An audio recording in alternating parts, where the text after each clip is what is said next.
In today's video, I'm going to teach you how to import Firebase with ES modules for tree shaking performance.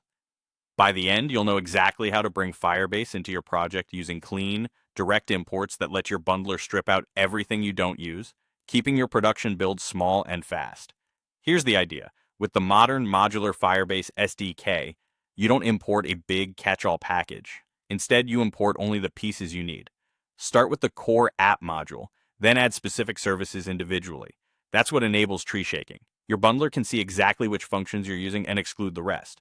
In practice, that means you import the app initializer directly from the core package and then import each service's entry points by name. For example, you might write import waj initialize app all from Firebase/app.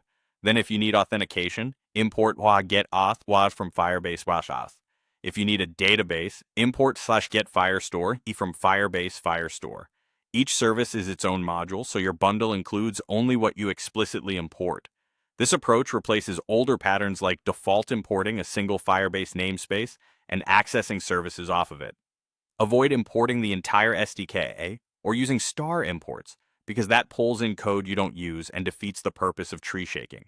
The modular style is intentionally granular, and that's what gives you the performance boost in production. If you're loading Firebase from a CDN in a browser, the concept is the same. Import the app module file and then import each service module file you plan to use. Keep those imports direct and explicit so the browser only fetches the modules you actually reference.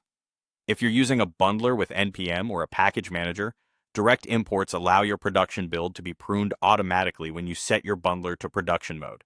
A quick tip: revisit your imports as your feature set evolves. If you remove a feature, remove its import. That keeps your build lean over time. Also, be consistent with the modular API. Don't mix older namespaced calls with the modular imports, as they're designed for different styles and can increase bundle size. To recap, the key is simple. Import the core app explicitly, then import each Firebase service you need as its own module. This clear, direct approach is what unlocks tree shaking and helps you ship a smaller, faster app. Keep your imports intentional and let your tooling do the heavy lifting during